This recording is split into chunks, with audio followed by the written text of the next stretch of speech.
మరి అన్నదినం కూడా ఎంతగానో కాచి కాపాడుతున్న దేవుడి బట్టి వందనాలండి. బాబు ఏడుస్తున్నాడని నేను మరి ప్రార్థనలో పెట్టమన్నానండి. మరి 2 రాత్రులు మరి ప్రార్థన చేశారు. 2 రాత్రులు బట్టి కూడా నాయన చక్కగా పడుకుంటున్నాడండి బాబు. మరి ప్రతి ఒక్క విషయంలో కూడా నాయన ఎంతో సహాయం చేసేలాగా మరి బాబు వ్యాపారం నిమిత్తం డైలీ కూడా మరి వాహనాలను తెలిసినాడండి. ఆ బిడ్డకు కాపుదల కంచి ఉండేలాగా మీ ప్రార్థనలో పెట్టమని చిన్న సాచుకుని దేవుడు దీవించిన గాక.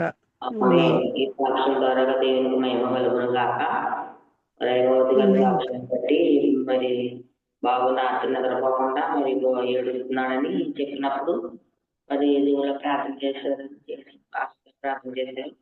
జూమ్లో చేసిన ప్రార్థనలన్నీ కూడా ఎంతగానో నెరవేరుస్తున్నాయి. అలాగే ప్రార్థన చేయడం కూడా మనకి ఎంతో ధన్యకరం. మరి దేవుడి ప్రార్థన ఆలకించే బాబు రకమైన నిద్రించినందుకు దేవునికి వందనాలండి. మరి ఇప్పుడు చెప్పిన అంశాన్ని బట్టి మన మధ్యలో బ్రదర్ గారు చిన్న ప్రార్థన చేస్తారు. సర్వోన్నతుడా సర్వశక్తిమంతుడా మీకు వందనాలు స్తోత్రాలు ప్రభా. అతని ఇటు రీతిలో నిన్ను ఘనపరచుట నిన్ను మహిమపరచుట ఎంతో గొప్ప విషయం నా తండ్రి. వారి యొక్క సాక్ష్యం బట్టి ఇప్పుడు వారిని మరి ఎక్కువగా ఇంకను 30దంతులుగాను 60దంతులుగాను 90దంతులుగాను ఆశీర్వదించమని బ్రతిమాలు వేడుకుంటున్నాను ప్రభా. ఎవరైతే నీ సన్నిధిలో సాక్ష్యము చెబుతున్నారో నిన్ను మహిమపరుస్తున్నారని ప్రభా, ఎవరైతే వారి సాక్ష్యాన్ని నీ సన్నిధిలో నా ప్రభా తెలియజేస్తూ ఉన్నారో నా తండ్రి, అది కార్యములు నీ వలన కలిగినవి, మా వలన కాదు. ఇది కేవలం యెహోవా వలనే తండ్రి వలనే కలిగినది కనుక సకల మహిమ ఘనత ప్రభావం మీకే చెల్లాలని వారు ఆరోపిస్తుండగా గొప్ప తండ్రి వారి ఇంటిని వారి బిడ్డలను మరి ఎక్కువగా దీవించి వారి పని పాటలలోనూ వ్యాపారంలోనూ మీరు తోడుండి బిడ్డల విషయంలో చిన్నపిల్లల మొదలుకొని పెద్దవారి వరకు తోడుకుంటున్న దేవా, ఆ పసిబిడ్డను మీరు దీవించండి, ఆశీర్వదించమని. అటు రీతిలో ఈ సంఘంలో ఎవరెవరు సాక్ష్యం ఇప్పుడు చెప్పి ఉన్నారో వారందరి మాటలను బట్టి మీకే మహిమ చెల్లిస్తూ ప్రభా, ప్రతి హృదయంలో సాక్ష్యం ఉన్నది నా ప్రభా. ఎటు రీతిలో ఉదయాన్నే మిమ్మల్ని ధ్యానిస్తున్నది మా యొక్క అందరి సాక్ష్యం ప్రభా అని మీకు వందనాలు స్తోత్రాలు తండ్రి. అటు రీతిలో ప్రతి సాక్ష్యాన్ని అతన్ని ప్రతి మనిషి ఈ యొక్క ప్రార్థనలో ఏకీభవిస్తున్న ప్రతి ఒక్కరిని దీవించి మరి ప్రతి ఒక్కరిని సాక్షిగా వాడుకోమని ప్రభువా. ఎవరైతే భయపడుతున్నారో వారిలో భయాన్ని తీసివేసి పిరికితనాన్ని తీసివేసి నీ సన్నిధిలో నిజముగా గొంతెత్తి సాక్ష్యం చెప్తే ఎవరు బహిరంగంగా ఒప్పుకుంటారో వారిని మీరు ప్రేమిస్తారన్నారు కనుక ప్రభువా, ఇది అందరి ముందు నా గురించి సాక్ష్యం ఇచ్చే బిడ్డల గురించి నేను పరలోక రాజ్యంలో సాక్ష్యం ఇస్తారని చెప్పిన తండ్రి, ఈ గొప్ప తరుణాన్ని ప్రతి ఒక్కరు వాడుకునే ధన్యతను దయచేయమని, ఈ యొక్క సార్వత్రిక సంఘాన్ని బలమైన సంఘముగా నీ మహిమార్థమే వాడుకోమని యేసుక్రీస్తు వారి నామంలో వేడుకొని ప్రార్థిస్తూ ఉన్నాము తండ్రి. దేవుని శుద్ధ నామానికి మహిమ కలుగును గాక. కూడి వచ్చిన మీ అందరికీ కూడా ప్రభు పేట వందనాలు కృతజ్ఞతలు తెలియజేస్తున్నాను. మరి ఈరోజు మన అంశాన్ని చూసుకుందాం. మన అంశం ఏంటంటే దేవుని ప్రేమ మన హృదయాన్ని తాకితే ఏమవుతుంది అనేది మన అంశం. దేవుని ప్రేమ మన హృదయాన్ని తాకితే ఏమవుతుంది అనేది మన అంశము. మూల వాక్యము మనం చదువుకుందాం. కీర్తనలు 73వ కీర్తన 25వ వచనం. ఆకాశమందు నీవు తప్ప నాకెవరున్నారు, నీవు నాకుండగా లోకములోనిది ఏదియూ నాకు అక్కర్లేదు. ఆకాశమందు నీవు తప్ప నాకెవరున్నారు, నీవు నాకుండగా లోకంలోనేది నాకు అవసరం లేదు. కృపా కనికరములు కలిగిన గొప్ప తండ్రి, పరిశుద్ధాత్మదేవ, మీ పాదాలు పట్టుకుంటూ ఉన్నావు యేసయ్య. గొప్ప దేవుడవు, సజీవుడవు నాయన. నిన్న నేడు ఏకరీతిగా ఉన్నటువంటి మా తండ్రివి, మా తల్లివి, సమస్తము నీవే యేసయ్య.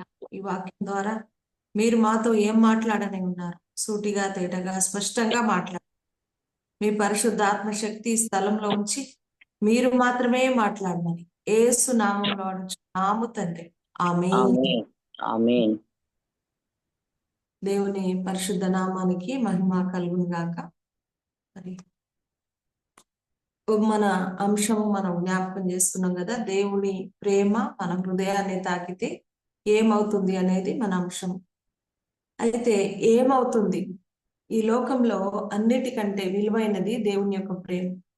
అన్నిటికంటే విలువైనది దేవుని ప్రేమ. అది యేసయ్య ప్రేమ. యేసుక్రీస్తు యొక్క ప్రేమ ఎంత విలువైందంటే, మన కోసము భూమి నుండి దివికి దిగి వచ్చినటువంటి దేవుడు, అంత మాత్రమే కాకుండా మన కొరకు ప్రాణం పెట్టినటువంటి ఏకైక దేవుడు యేసుక్రీస్తు ప్రభు. ప్రియమైన దేవుని బిడ్డలారా, అయితే ఆయన ప్రేమ అనేది మనకు అర్థం కావాలి. ఆయన ప్రేమ మన హృదయాన్ని తాకాలి. చాలా మంది నేను దేవుణ్ణి ప్రేమిస్తున్నాను అంటారు, కానీ అది ఒట్టి నాటకాలుగా మాత్రమే మిగిలిపోతుంది. నిజముగా ప్రేమించు వారికి నేను ఎప్పుడు సమీపంలో ఉంటాను, నిజముగా మొరపెట్టే వారికి, నన్ను ప్రేమించే వారి కోరికను నేను తీరుస్తానని దేవుడు లేఖనాల్లో చెప్తా ఉన్నాడు కదా దేవుని బిడ్డలారా. నిజంగా దేవుని ప్రేమ చాలా అమూల్యమైందని మనకు తెలుసు. ఆయన ప్రేమ యొక్క విలువ తెలిసిన వాళ్ళు ఎవ్వరు కూడా ఆయనను వదిలిపెట్టరు. అయితే మరి దేవుని ప్రేమ మన హృదయాన్ని తాకితే మొట్టమొదటిగా మనలో ఒక సిమ్టమ్ కనిపిస్తుంది. మనకు కనిపించేటటువంటి కొన్ని సిమ్టమ్స్ గురించి, కొన్ని సూచనలు, కొన్ని ఆనవాళ్ళు మనకు కనిపిస్తాయి. నిజంగా దేవుణ్ణి ప్రేమించే వారిలో కొన్ని ఆనవాళ్ళు కనిపిస్తాయి. ఏంటిది అది అంటే, మొట్టమొదటిది ఏంటంటే దేవుని మీద ప్రేమ పెరుగుతుంది. దేవుని మీద ప్రేమ అనేది పెరుగుతుంది. దేవుని ఎప్పుడైతే నువ్వు దేవుని ప్రేమ నీ హృదయాన్ని తాకుతుందో, ఇప్పుడు కీర్తనకారుడు అన్నాడు కదా, ఆకాశంలో నీవు తప్ప ఎవరున్నారయ్యా, ఎవరు లేరు నాకు, నీవుండగా ఈ లోకంలోనిది ఏదియో నాకు అక్కరలేదు అన్నాడు.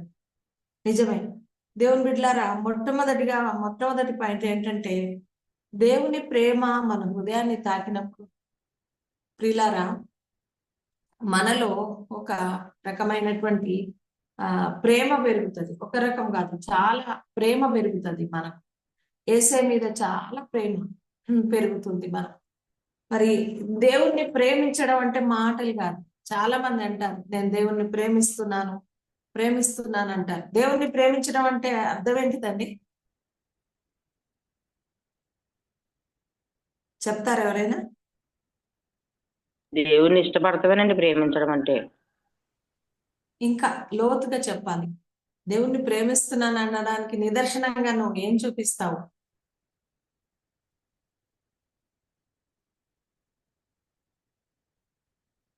అందరూ ప్రేమిస్తున్నాం అంటాం. ఇప్పుడు ఉదాహరణకి మీ ఆంధ్ర సీఎం ఉన్నారు కదా, ఎవరు? నారా చంద్రబాబు నాయుడు గారు.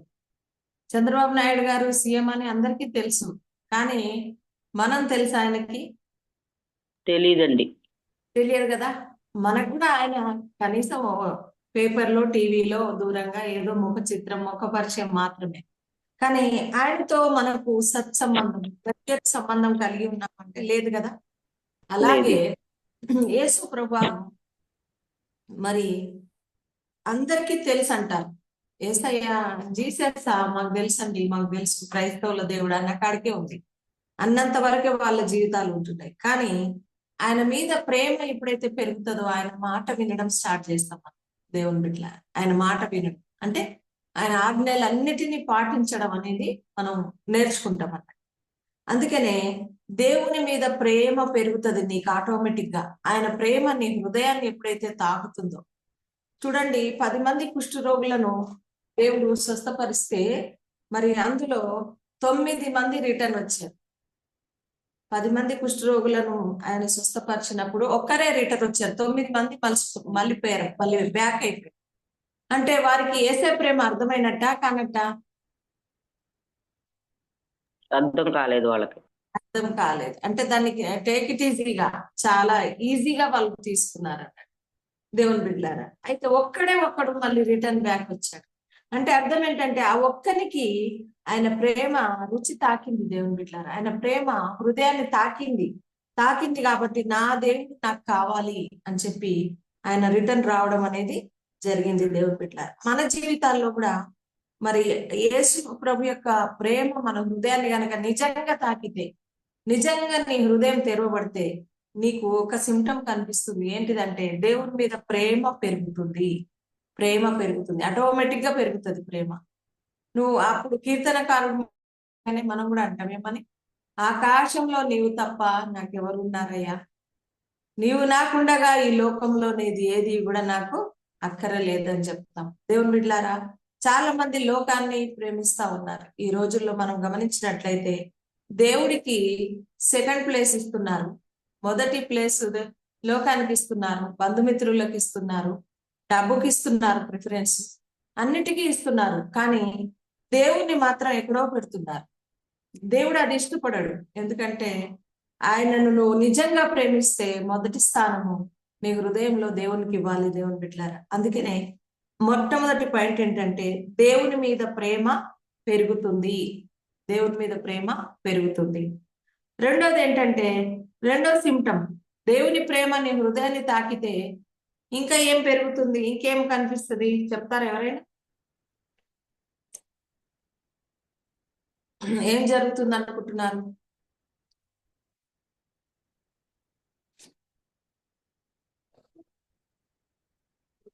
దేవుని ప్రేమ మనలో ఉంటే మన క్రియలు కూడా బాగుంటాయండి.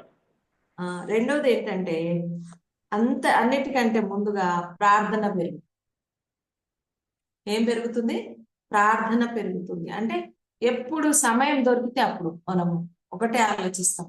ఏం ఆలోచిస్తాం? నా తండ్రితో గడపాలి, ఆయనతో మాట్లాడాలి, నా బాధలు, నా శ్రమలు అన్ని కూడా ఆయనతో చెప్పుకోవాలి, నా ఆవేదన అంతా కూడా ఒక మన తండ్రి మన పక్కన కూర్చున్నట్టుగానే, మన ప్రక్కన నిలబడ్డట్టుగానే, మన పక్కన కూర్చున్నట్టుగానే పరిశుద్ధాత్మ దేవుడు ఎప్పుడు మనల్ని సంధిస్తూ ఉంటాడు.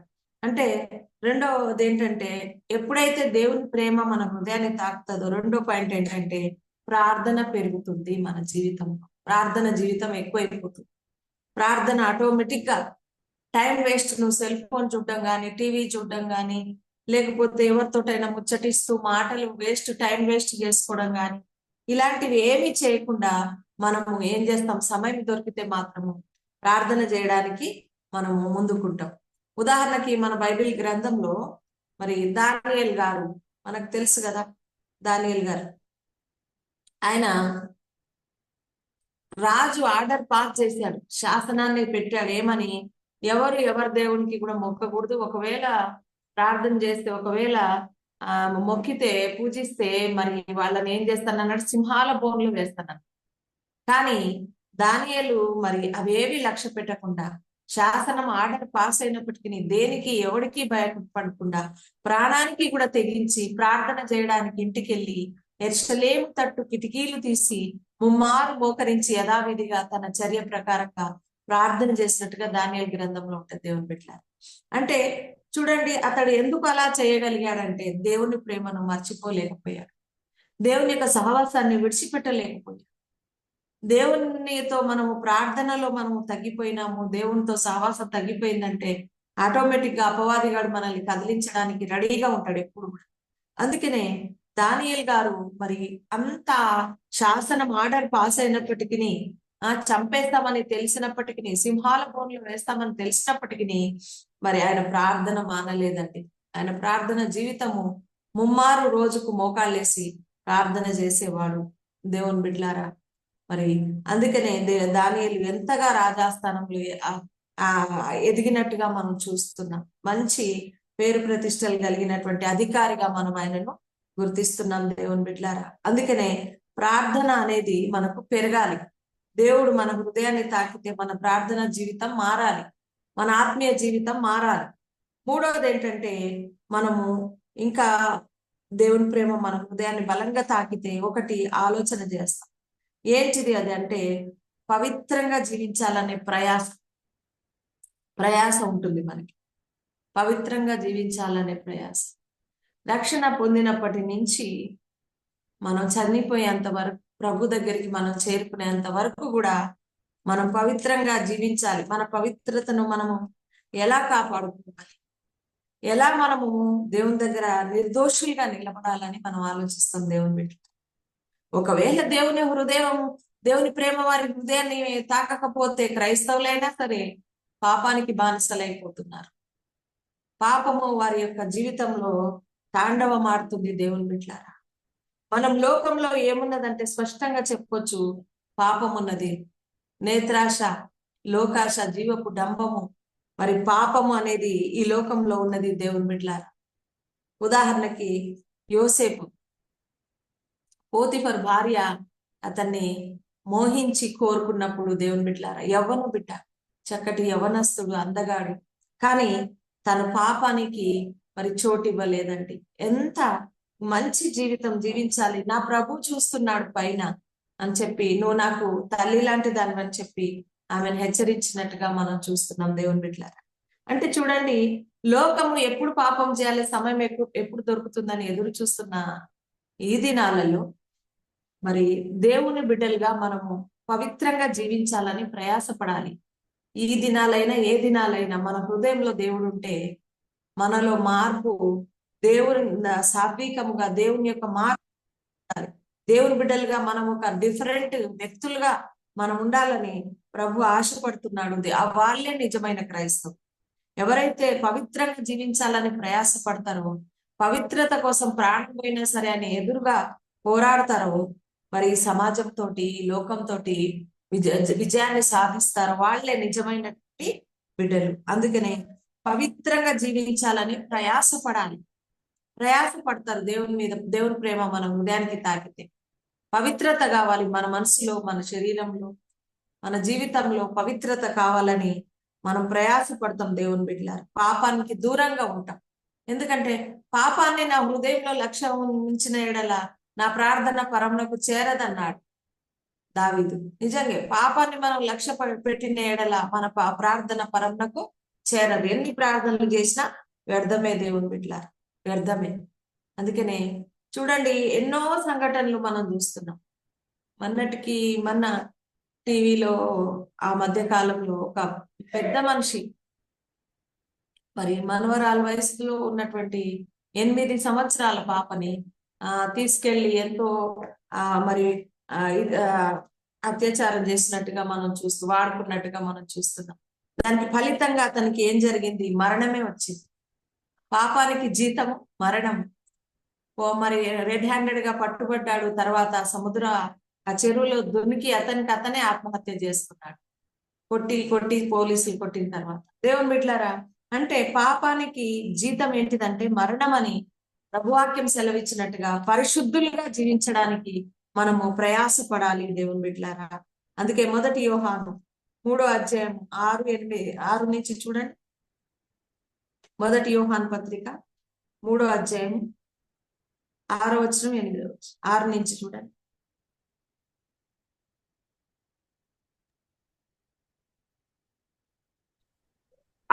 ఆయన యందు నిలిచియుండు వాడెవడును పాపము చేయడు, పాపము చేయువాడెవడును ఆయనను చూడను లేదు, ఎరుగను లేదు. చిన్నపిల్లలారా, చాలు. ఆయనలో ఉన్నవాడు ఎవడు కూడా పాపం చేయడు, పాపం చేసిన వాడు ఆయనలో నిలబడలేడు, ఆయనలో నిలిచి ఉండలేరు. ఇది మాత్రం సింపుల్ గా చెప్పినటువంటి మాట, దేవుడు స్పష్టంగా చెప్పినటువంటి. పాపం చేసేవాడు దేవునిలో నిలవలేడు, విశ్వాసిగా ఉండలేడు, బ్రతకలేడు దేవుని బిడ్డలారా. అందుకనే దేవునికి మహిమ కలుగును గాక. అందుకనే దేవుడు మరి ఆ రకంగా మనకు స్పష్టత ఇచ్చాడు వాక్యం. కాబట్టి పాపం చేసేవాడు పవిత్రంగా ఉండలేడు, కాబట్టి వాడు దేవునిలో నిలబడలేడు ఖచ్చితంగా. అదే విధంగా నాలుగో మాట ఏంటంటే, ప్రభు యొక్క ప్రేమ మన హృదయాన్ని తాకినప్పుడు ఒక సిమ్టమ్ మనకు కనిపిస్తుంది. ఏంటంటే శత్రువును ప్రేమించడం స్టార్ట్ అవుతుంది. ఇంకా ఎంతటి శత్రువు అయినా ఆ శత్రువును క్షమించడం, ప్రేమించడం మనం స్టార్ట్ చేస్తాం. అది యేసు ప్రభే మనకు చూపించారు. ఎక్కడ చూపించారండి? సిలువలో దొంగను ప్రేమ. Very good. సిలువలో మొట్టమొదటి మాట అదే అన్నాడు కదా. తనను కొడుతున్న వారిని, ద్వేషిస్తున్న వారిని, ఇబ్బంది పెడుతున్న వారితో ఆయన అంటాడు కదా, దేవా వీళ్ళు ఏం చేయించున్నారో, ప్రభువా వీరు ఏం చేయించున్నారో తండ్రి, వీరు ఎరగరు కనుక వీరిని క్షమించమన్నాడు. అంటే శత్రువును ఆయన ప్రేమిస్తున్నాడని మనకు తెలిసింది దేవుని బిడ్డ. మనం కూడా మన శత్రువులను ప్రేమించే బిడ్డలుగా మనం ఉంటాము. ఒకవేళ ఆయన ప్రేమ మన హృదయాన్ని తాకితే, తండ్రిగా ఆయన ఉన్నాడు, బిడ్డలుగా ఆయన లక్షణాలు కూడా మనము నేర్చుకుంటాం. తప్పకుండా శత్రువుని మనం ప్రేమించినప్పుడు వాడి కళ్ళు తెరవబడతాయి దేవుడు. అందుకనే అంటాడు, నీ ఇంటికి శత్రువు వచ్చినప్పుడు ఆకలి కొనిన ఎడల ఆహారం ఇచ్చి, దాహంనకు నీళ్ళు ఇచ్చిన ఎడల వాడి తల మీద నిప్పులు కుప్పగా పోసినట్టు అవుతుంది అని చెప్పి. నిజంగా అంటే వాడి కన్ను తెరవబడతాయంట దేవుడు. అందుకే శత్రువును ప్రేమించాలి అని మాటకే చెప్పుకుంటున్నారు, కానీ మనం సమాధాన పడలేకపోతున్నాం శత్రువులను ప్రేమించలేకపోతున్నాం, వాళ్ళతో మాట్లాడలేకపోతున్నాం. అంటే మానవుని యొక్క నైజము ఇంకా మనలో ఉన్నటువంటి అహం పోలేదని మనం తెలుసుకోవాలి దేవుని బిడ్డల. అందుకనే ప్రభు ప్రేమించాడు శత్రువును, మనం కూడా ప్రేమించాలి.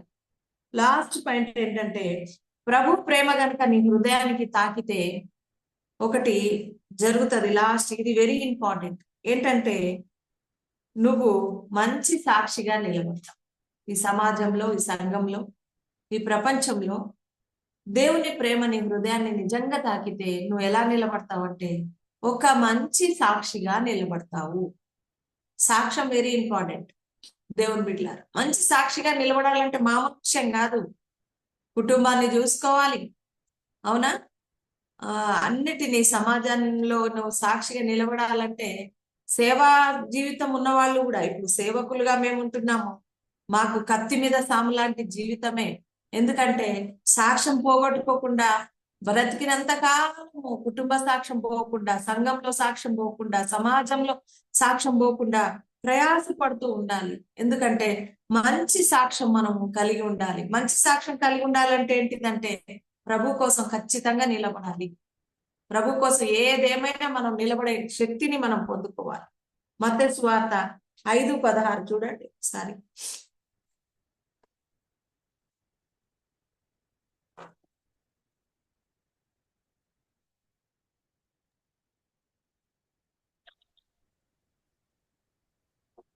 మనుష్యులు మీ సత్క్రియలకు చూచి పరలోకమందున్న మీ తండ్రిని మహిమపరచున్నట్లు వారి ఎదుట మీ వెలుగు ప్రకాశింపనీయుడి. వారి ఎదుట మీ వెలుగు అంటే, మీ వెలుగు అంటే ఏంటి? మీ సాక్ష్యమే. ఇంకా మీ సాక్ష్యం ఈ మనుషుల ఎదుట మీరు ప్రకాశింపనిస్తే మిమ్మల్ని చూసి అనేకులు మారుతారు, అనేకులు ప్రభు దగ్గరికి వస్తారు. ఒక మంచి సాక్షిగా నువ్వు జీవిస్తుంటే నువ్వు సువార్త చెప్పాల్సిన అవసరం లేదు. నీ జీవితం ద్వారా అనేకులు మారుతారు దేవుని బిడ్డలారా. నేనైతే ఒకటే చెప్తాను, క్రిస్మస్ వస్తుంది కదా, అందరూ అది ఎలా సువార్త ప్రకటించాలి, మరి కడపత్రికలు ఇవ్వడమో, లేకుంటే అది చేయడమో, ఇది చేయడమో, మీటింగ్స్ పెట్టడం తప్పు అని నేను అనట్లేదు, అవన్నీ చేస్తారు. కానీ నువ్వే ఒక కడపత్రిక లాగా ఎందుకు కాకూడదు? నీ జీవితమే ఒక సాక్షిగా ఎందుకు నిలబడకూడదు? నీ జీవితమే ఒక సాక్షిగా నువ్వు ఉన్నట్లయితే సువార్త నీ ఇంటి పక్క వాళ్ళకి అందరికీ అందుతుంది కదా. ఖచ్చితంగా నీ జీవితము ఒక మాదిరికరంగా ఉంటే అనేకులు ప్రభు దగ్గరికి వస్తారు. పర్సనల్ ఎవాంజలిజం చేయండి. పర్సనల్ ఎవాంజలిజం చేస్తే మనకు చాలా సంతృప్తికరంగా ఉంటుంది, అనేకులు మారడానికి అవకాశం ఉంటుంది దేవుని బిడ్డలారా. అందుకనే పర్సనల్ గా మరి సువార్త చేయడానికి చాలా ఇష్టపడాలి మనం. హంగామా ఆర్భాటాలు కాకుండా, అవునా, సత్క్రియలు చేస్తూ, అక్కడ అన్నాడు కదా, మీ సత్క్రియలు కూడా అనేకుల ముందు ప్రకాశింపనీయండి అన్నాడు కదా. సత్క్రియలు అంటే ఏంటిది? క్రిస్మస్ వచ్చింది, నువ్వు ఏం చేయాలనుకుంటున్నావు? నీకున్న దాంట్లో ఏదైనా బీదలను, అనాథలను, దిక్కులేని వారిని కనికరించు. నీకున్న దాంట్లో అది డప్పు కొట్టుకొని అందరికి చూపియాల్సిన అవసరం లేదు. ఫొటోస్ తీసి అందరికి పబ్లిసిటీని చేయడం అవసరం లేదు. నువ్వు ఏది ఇచ్చినా కూడా కుడి చేతితో ఇచ్చింది ఎడమ చేతికి తెలియకుండా ఇచ్చి ప్రార్థన చేసి, అమ్మ యేసు ప్రభు గొప్ప దేవుడు, మీరు నమ్మండి అని ఒక మాట చెప్పొస్తే పర్సనల్ గా చాలు అని నేనైతే అలాగే చేస్తాను. అలాగే దేవుడు మమ్మల్ని ఆశీర్వదించాడు దేవుని బిడ్డలారా. అందుకనే ఒక సాక్షి జీవితాన్ని మనం జీవించాలి. ఒక సాక్షికరంగా మనం బ్రతకాలి. అంటే మన సత్క్రియలు కూడా ఈ లోకానికి చూపించాలి, మన సువార్త కూడా అందాలి, మన జీవితం కూడా మాదిరికరంగా ఉండాలి. ఇవన్నీ ఉన్నప్పుడే సాక్షి జీవితం ఉంటది. దేవుడు ఈ కొద్ది మాటలు దీవించి ఆశీర్వదించునుగా. ఆమేన్. ఎన్ని పాయింట్స్ చెప్పుకున్నాం? 5 అండి. మొదటిది ఏంటిది? దేవుని మీద ప్రేమ పెరుగుతుంది. రెండోది ప్రార్థన పెరుగుతుంది. ప్రార్థన పెరుగుతుంది. మూడోది ఏంటంటే పవిత్రంగా జీవించాలని ప్రయాసపడాలి. నాలుగోది ఏంటి? శత్రువులను మనము ప్రేమించాలి. లాస్ట్ ఏంటిది? మంచి సాక్ష్యంగా నిలబడతావు. మంచి సాక్షిగా ఈ సమాజంలో మనము నిలబడాలి. ఈ 5 మాటలు దేవుడు దీవించి ఆశీర్వదించునుగా. ఆమేన్.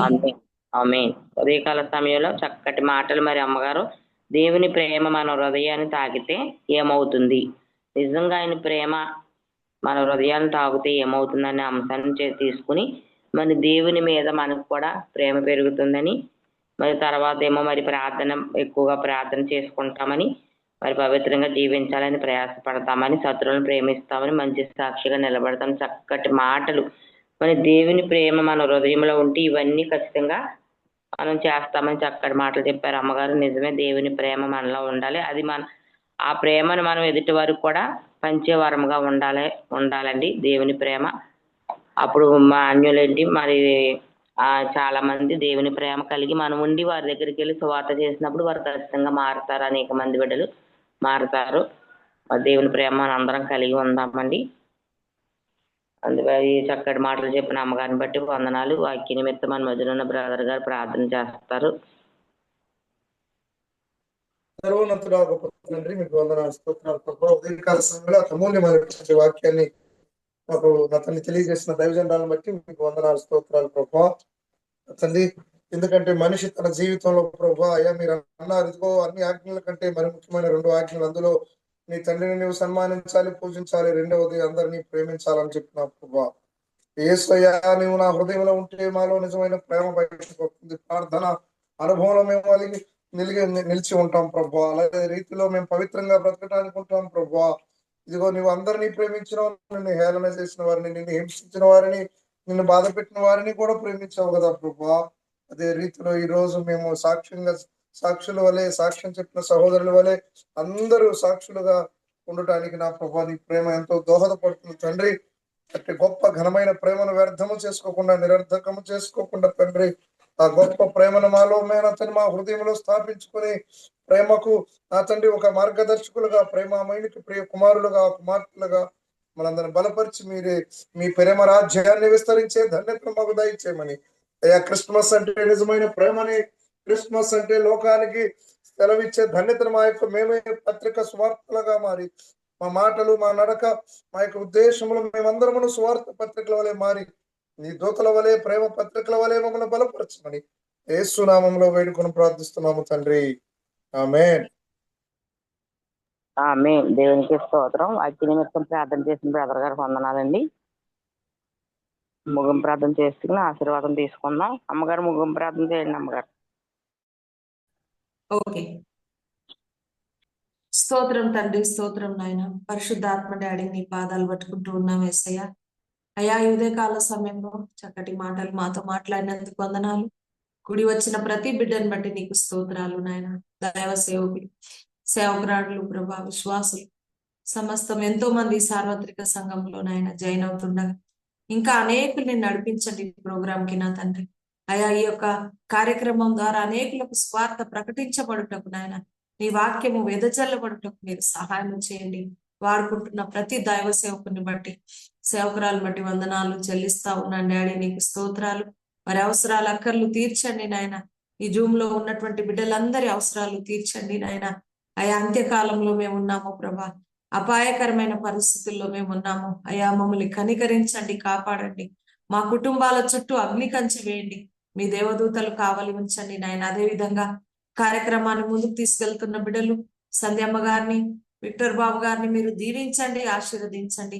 అయా నా తండ్రి బిడ్డల ప్రయాసను మీరు అభివృద్ధి పరచండి. ఇంకా నా తండ్రి వారి పరిచర్యందు, వారి కుటుంబాలను మీరు జ్ఞాపకం చేసుకోమని అడుగుచున్నాం యేసయ్యా. నీకు వందనాలు చెల్లిస్తూ ఇంతవరకు మమ్మల్ని నడిపించినందుకు లక్షల కోట్ల స్తోత్రాలు చెల్లిస్తూ నా ప్రభునతి పరిశుద్ధుడు నైనా యేసు క్రీస్తు నామంలో అడుగుచున్నాము తండ్రి.